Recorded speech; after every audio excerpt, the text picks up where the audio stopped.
Okay. So hello everyone.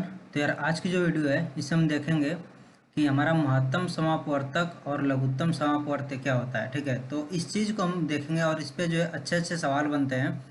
तो सबसे पहले जो हमें स्टेप बाय स्टेप देखेंगे सभी चीज़ों को। तो पहले सबसे पहले बात करते हैं कि अपवर्तक क्या होता है। जैसे मैंने बोला कि महत्तम समापवर्तक के बारे में हमें देखना है। ठीक है, तो सबसे पहले हम क्या बात करेंगे कि अपवर्तक क्या होता है। समापवर्तक का क्या हो जाएगा, समापवर्तक। ठीक है, तो इसमें आपका क्या रहा है, अपवर्तक जो आ रहा है इसको हम देखते हैं कि अपवर्तक होता क्या है, फिर हम देखेंगे कि हमारा समापवर्तक क्या होता है, तब देखेंगे महत्तम समापवर्तक क्या होता है। ठीक है, तो अपवर्तक बोलता है कि कोई भी संख्या जो एक कोई हमारी संख्या है वो किसी दूसरी संख्या को जब पूरा पूरा विभाजित कर देती है, तो जो संख्या विभाजित कर रही है वो हमारा अपवर्तक कहलाती है। ठीक है, यानी कि अगर मैं उदाहरण के लिए लेता हूँ कि 15 का मुझे अपवर्तक लिखना है, तो मैंने बोला कि अगर कोई संख्या किसी संख्या को, कोई संख्या क्या है 15 है, इसको जो भी संख्या पूरा का पूरा विभाजित कर देगी वो संख्याएं मेरी क्या बोली जाएंगी, अपवर्तक हैं। यानी कि मेरे अपवर्तक क्या हो जाएंगे, 3 हो जाएगा, 5 हो जाएगा और 15 हो जाएगा। ये जो है मेरे इसके अपवर्तक हो जाएंगे। ठीक है, इसका एक भी अपवर्तक हो जाएगा। अब जो है यही चीज़ है, अपवर्तक आपको पता चल गया। इंग्लिश में इसको बोलते हैं फैक्टर। फैक्टर का मतलब कि जैसे क्या होता है, गुणनखंड जो आप बोलते हो, तो ये क्या है आपका एक तरह से गुणनखंड है। ठीक है, गुणनखंड का एक एक जो है उसका जो तत्व हम बोल सकते हैं कि ये इसका जो है 15 का गुणनखंड क्या होगा, 15 का गुणनखंड होगा 1 गुणे 3 गुणे 5 होगा, तो एक भी उसका गुणनखंड उसमें से आ जाएगा अपवर्तक, 3 भी अपवर्तक होगा, 15 भी होगा, और जो 15 है 5 भी होगा, और जो 15 है खुद जो है उसका अपवर्तक हुआ, क्योंकि 15 को 15 खुद विभाजित कर देगा।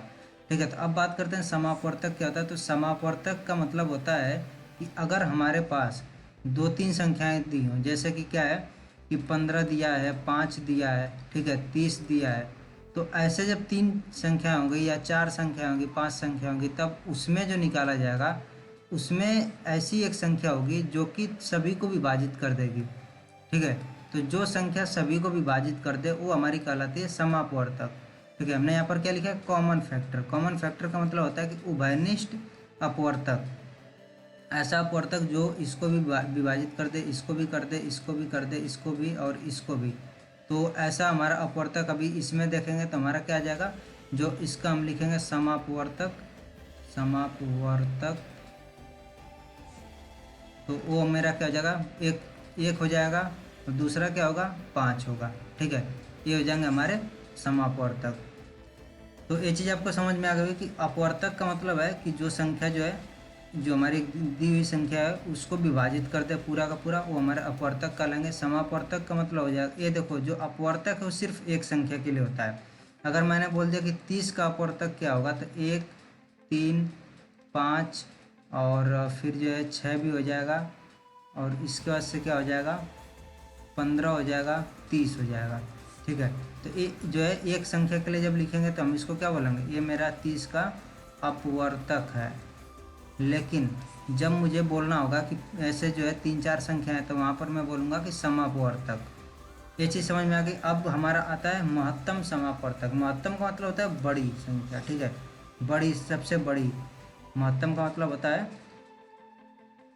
बड़ी या बड़ा, जो बोलो।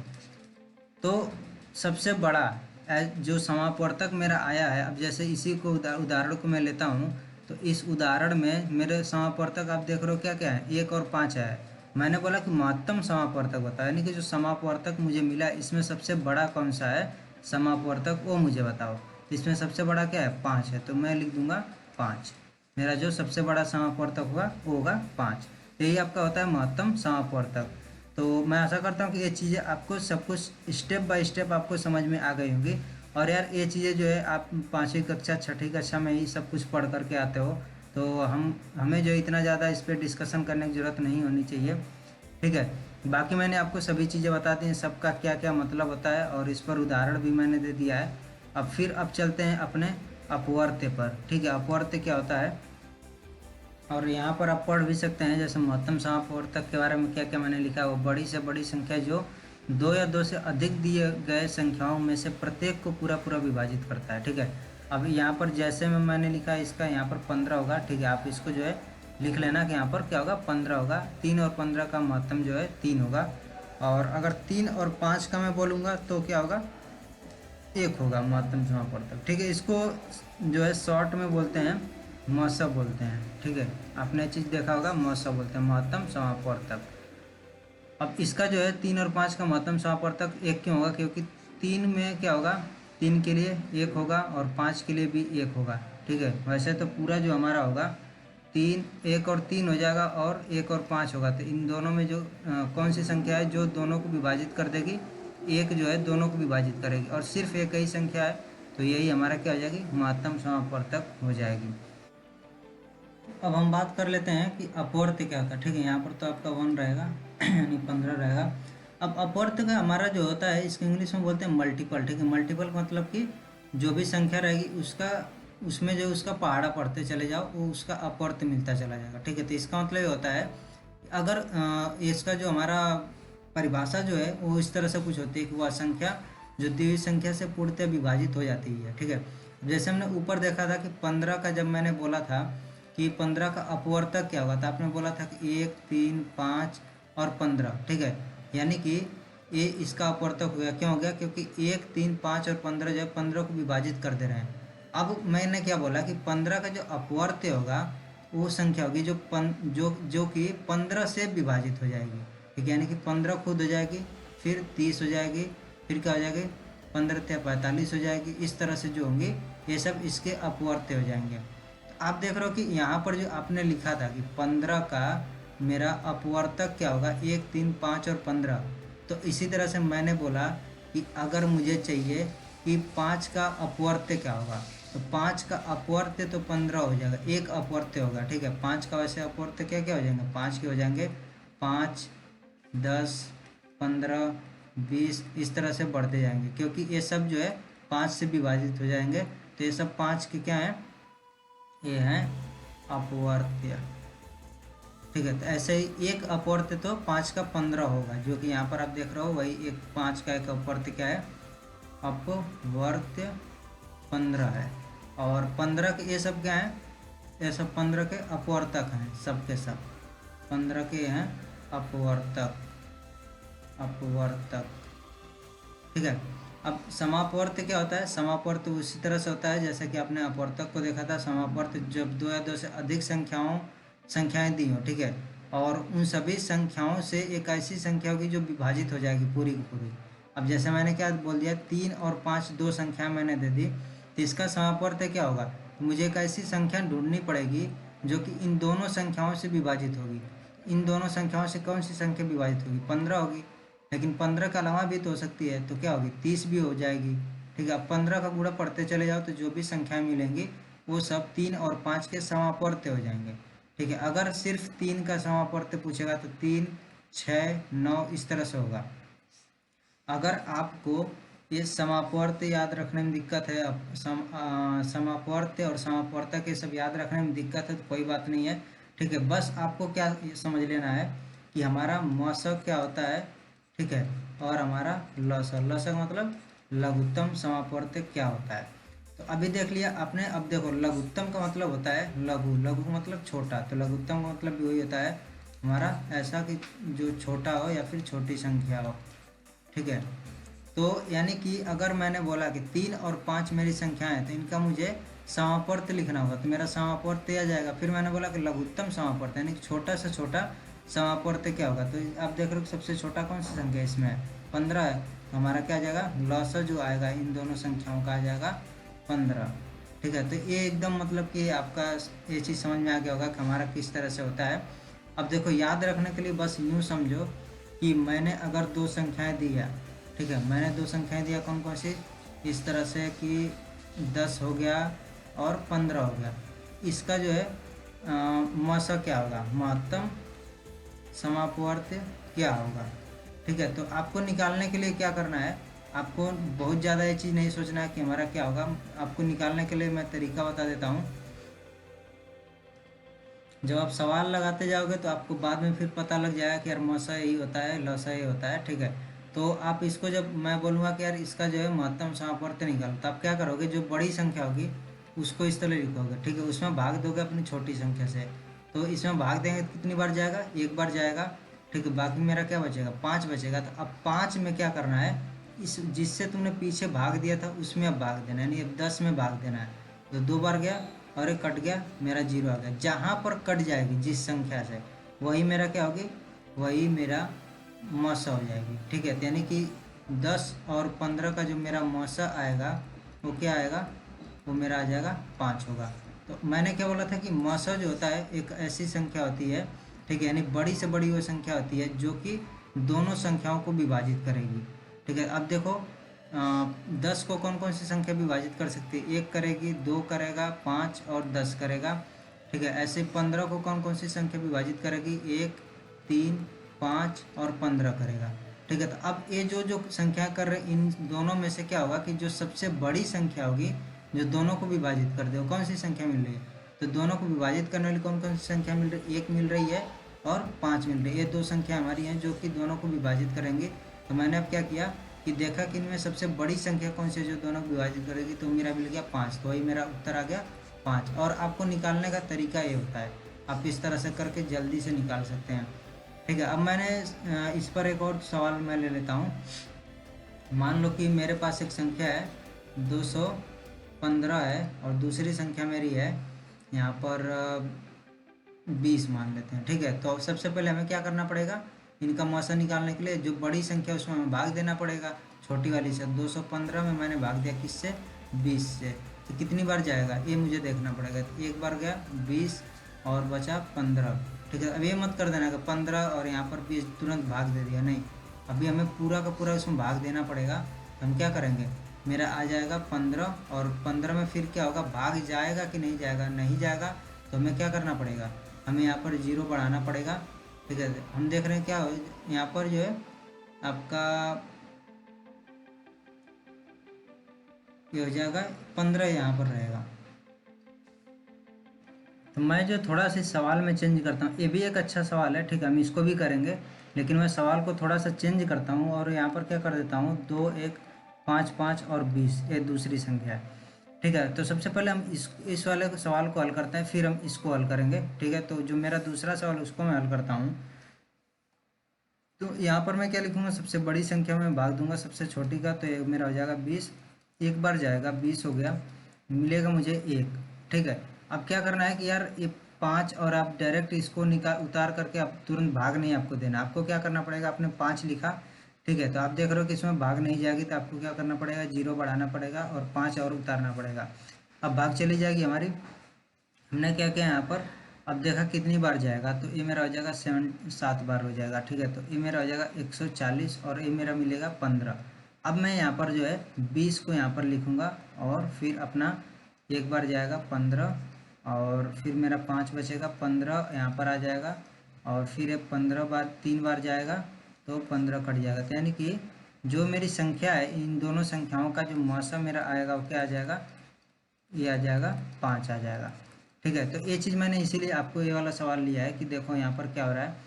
आप हो सकता है जल्दबाजी में क्या करो कि एक बार आपने भाग दे दिया और फिर क्या किया 15 या 15 और यहाँ पर आपने कर दिया 20। आपका उत्तर तो हो सकता है कि आ जाए, लेकिन ये गलत तरीका हो जाएगा क्योंकि आपने ये पूरा का पूरा, आपको पूरा का पूरा पहले भाग दे लेना है, दशमलव में नहीं। जितना बार जाएगा बिना दशमलव के जितनी बार जाएगा वो आपको कर लेना है। उसका जो आपका शेषफल बचेगा उस शेषफल से जिससे आपने पहले भाग दिया था उसमें आप भाग देना है। ठीक है, यानी 20 में अब मुझे 15 से भाग देना है, फिर जितना बार आएगा जो शेषफल आएगा उसमें उससे आपको भाग देना है जिससे आपने पिछली बार भाग दिया था। ठीक है, यही काम करना है।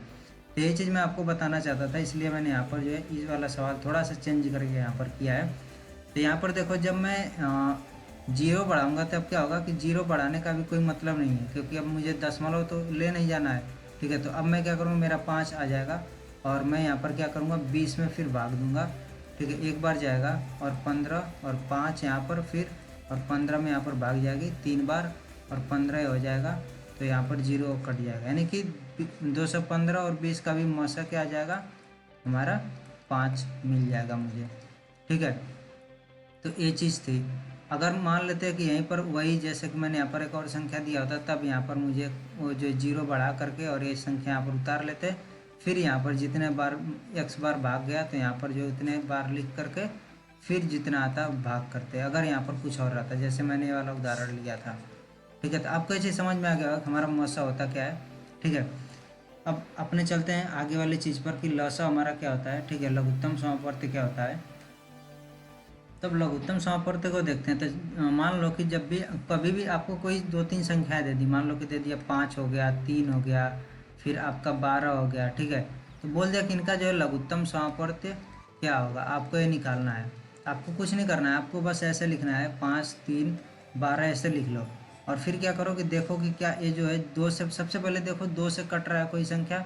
अगर कोई भी संख्या 2 से कटे तो उसको काट लो। यहाँ पर क्या करो 2 लिखो, और जो जो कटेगी उसको कर लो, ठीक है। तो 2 से भाग करोगे तो इसमें कितनी बार जाएगा, 6 बार, तो 6 लिख लो, ठीक है। इसका तो अभी भी देखो 2 से हो रहा है, तो 2 से हो जाएगा, तो अभी भी 2 से कर लो, और ये हो जाएगा 3। अब फिर क्या है कि 2 से फिर देखो, तब 2 से नहीं हो रहा, तब क्या करोगे 3 से भाग दोगे, देखोगे 3 से जा रहा है क्या किसी में, तो 3 यहाँ पर लिखोगे, और 5 में नहीं जाएगा, 3 में चला जाएगा, एक बार आ जाएगा, और फिर 3 में भाग दोगे तो एक बार आएगा, तो ये हो गया। अब देखो सिर्फ एक जब संख्या बची है तो आपको कुछ नहीं करना है। अब आपका जो लघुत्तम समापवर्ती होगा उसको लिखोगे, तो क्या लिखोगे, इन सभी को गुणा कर लो, जो भी तुम्हारे ये बाहर वाली दिख रही ना, सभी को आपस में गुणा कर लो। तो क्या हो जाएगा, 2 गुणे 2 गुणे 3 गुणे 5 गुणे 1 गुणे 1। तो 1 का गुणा 1 में करने का कोई मतलब नहीं रहता है, ठीक है। तो इसलिए हम बहुत इसको लिखते नहीं हैं। अब हमारा क्या जाएगा, 2 गुणे 2 4, 3 12 5 60। तो हमारा लघुत्तम क्या जाएगा, 60 आ जाएगा। यानी कि मैंने आपको क्या बताया था, लघुत्तम का मतलब होता है कि वो सबसे छोटी से छोटी संख्या जो कि क्या हो जाए, जो भी हमारे दी हुई संख्या है इन सभी से विभाजित हो जाए, यानी कि 5, 3 और 12 से, इन सभी से वो संख्या विभाजित हो जाए। सबसे छोटी संख्या क्या मिली मुझे, 60 मिली। और इससे बड़ी संख्या अगर मुझे पूछेगा तो क्या हो जाएगी, इससे भी बड़ी संख्या 60, 120 भी होगी, फिर ऐसे 36, 18, 180 हो जाएगी, फिर 6 चौके 24, 240 हो जाएगी। ये जो संख्या होंगी वो क्या हो जाएंगी, सब के सब विभाजित हो जाएंगे किससे, 5 से, 3 से, 12 से, ठीक है। तो मुझे बोलेगा कि सभी का इसका समापवर्त्य बताओ, ठीक है। समापवर्त्य, तो ये मेरा हो जाएगा ये समापवर्त्य है, ठीक है। समापवर्त्य का मतलब होता है वो संख्या जो कि दी हुई संख्याओं से विभाजित हो जाती हैं। तो ये संख्या है जो कि इससे विभाजित हो जाएंगी। और अगर बोलेगा लघुत्तम समापवर्त्य तो क्या हो जाएगा, वो छोटी से छोटी संख्या जो कि दी हुई संख्याओं से विभाजित हो जाए। तो ये चीज़ आपको समझ में आ गया होगा कि कैसे जो है हमारा लघुत्तम समापवर्त्य निकाला जाता है। एक और सवाल इस पर हम देख सकते हैं।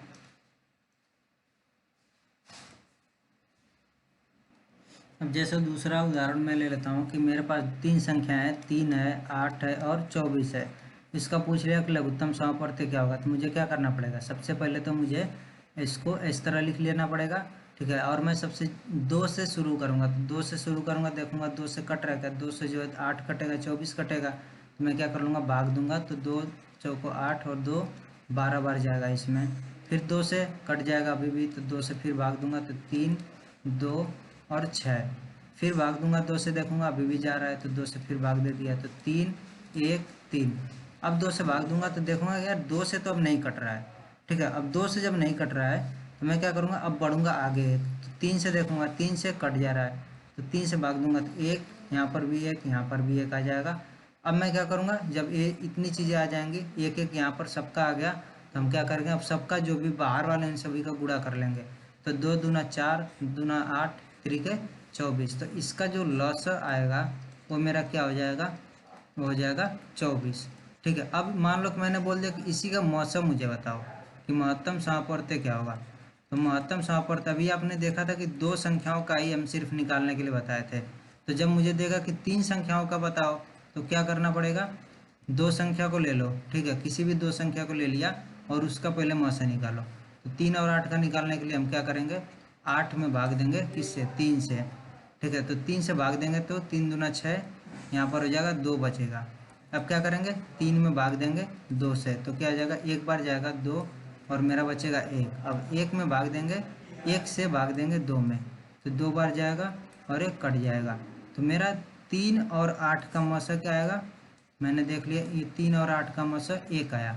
अब मुझे क्या करना है कि 1 और 24 का मौसा निकालना पड़ेगा। तो 1 और 24 का मौसम मेरा क्या होगा, 24 में भाग देना पड़ेगा 1 से, एक छोटी संख्या है तो 24 बार जाएगा और एक कट जाएगा। ठीक है, तो मेरा क्या हो जाएगा, इन सभी का मौसम मुझे जब लिखना होगा तो अब आ गया ये मौसम एक आ गया। ठीक है, तो लिखूंगा मौसम बराबर एक। ठीक है, तो ऐसे ही मान लो कि मेरे पास जो है चार संख्या हो, पांच संख्या हो, सभी का मौसा दिया हो, तो हमें दो दो का जोड़ा बना बना करके मौसा निकालना होगा। ठीक है, यानी कि सबसे पहले मुझे ये दो संख्या का मौसा निकाल लेंगे, फिर जो मौसा आएगा इस संख्या का इस वाली संख्या के साथ मौसा निकालेंगे, और जो फिर मौसा आएगा उस मौसा के और ये वाली जो संख्या रहेगी इसके साथ मौसा निकालेंगे, और अंत में जो मौसा मेरा आएगा कि एक मौसा आया था ये वाली संख्या से, और फिर इसका जो इस वाली संख्या से निकालेंगे, जो मौसा आएगा वही मेरा पूरी संख्याओं का मौसा होगा। ठीक है, तो ये हो गया मेरा लौसा और मौसा पर कुछ उदाहरण। अब इसमें जो एक महत्वपूर्ण सूत्र होता है कि लौसा गुणे मौसा बराबर पहली संख्या गुणे दूसरी संख्या। ठीक है, ये बहुत ही अच्छा सूत्र है, इसका बहुत जगह पर आपको यूज देखना पड़ेगा। ये हमारी क्या होगी, पहली संख्या गुणे दूसरी संख्या, या फिर आप इसको लिख सकते हो कि दोनों संख्याओं का गुणनफल।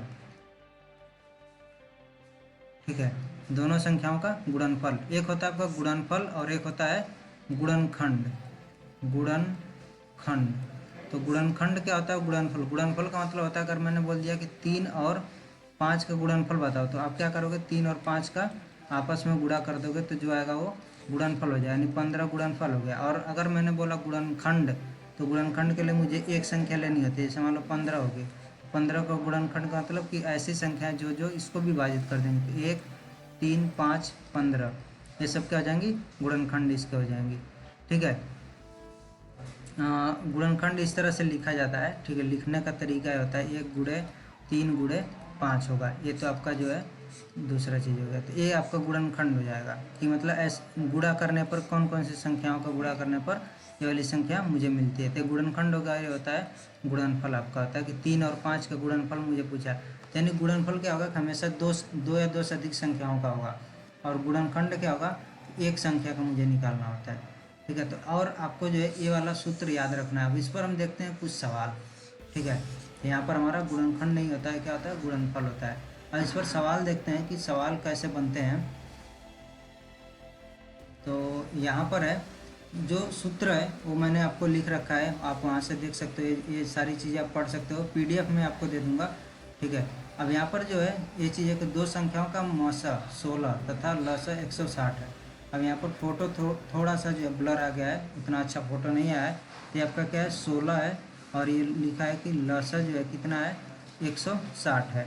यदि एक संख्या 32 है तो दूसरी संख्या क्या होगी। तो अब जो है सेम चीज़ हम क्या करेंगे, हमने अभी देखा था कि मौसा गुणे लसा बराबर क्या होता है, दोनों संख्याओं का गुणनफल होता है। तो यहाँ पर क्या बोल दिया कि एक संख्या, यानी कि मैंने मान लिया कि पहली संख्या गुणे यहाँ पर होता है दूसरी संख्या। मौसा मैंने बोल दिया कि मौसा है 16, गुणे में लसा कितना है, 160 है। पहली संख्या मेरी मान ये है, ये 32 है, मुझे क्या निकालनी है, दूसरी संख्या। ठीक है, तो मेरी दूसरी संख्या क्या आ जाएगी, दूसरी संख्या बराबर, ये क्या एक तरह से हो गया, एक तरह से आपका समीकरण हो गया। तो इसीलिए मैंने आपको समीकरण भी पढ़ा दिया है पहले कि आप जो है इसको सवाल को हल कर लो, ऐसे सवालों को। ये 32 का इसमें गुणा है, तो 32 दूसरी तरफ जाएगा तो भाग कर देगा, तो 16 गुणे में 160 और बटा में क्या हो जाएगा, 32। ये क्या जाएगा, कटेगा, 16 कम 16 दूना 32, और 2 से 1 कट जाएगा, तो ये मिल जाएगा 80। ठीक है, तो आपका उत्तर क्या आ जाएगा कि दूसरी संख्या क्या है, 80 है।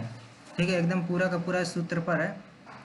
अब हम दूसरे अपना उदाहरण देख लेते हैं। दूसरा उदाहरण क्या है, दूसरा सवाल क्या है, तो इसमें है कि दो संख्याओं का लसा जो है 4284 तथा मौसा जो है 34 है। यदि उनमें से एक संख्या 204 है तो दूसरी संख्या क्या होगी। तो यहाँ पर जो है मौसा दिया है, लसा दिया है, तो हम क्या लिखेंगे, सबसे पहले तो मौसा गुणे लसा बराबर पहली संख्या गुणे में दूसरी संख्या।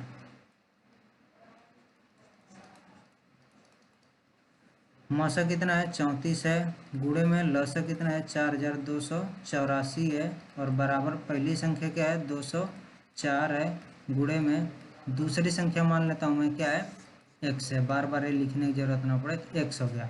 अब क्या हो गया, एक तरह से आपका समीकरण बन गया। ठीक है, जब समीकरण बन गया तो इसको हल करना मुझे आता है।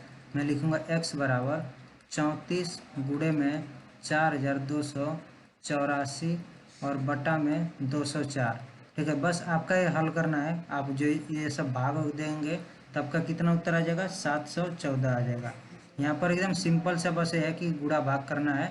ठीक है, तो आप जो जिसको भी जो कट रहा है उसको आप काट देंगे, जो नहीं कट रहा है उसको क्या करेंगे, उसको ऐसे ही छोड़ देंगे, बाकी गुणा उड़ा करेंगे तो सब ऐसे कट जाएगा और आपका 714 उत्तर आ जाएगा। तो ये सब जो है मैं आपके लिए छोड़ रहा हूँ, ये आप कर लेना और देख लेना कि आपका इतना उत्तर आ रहा है कि नहीं आ रहा है।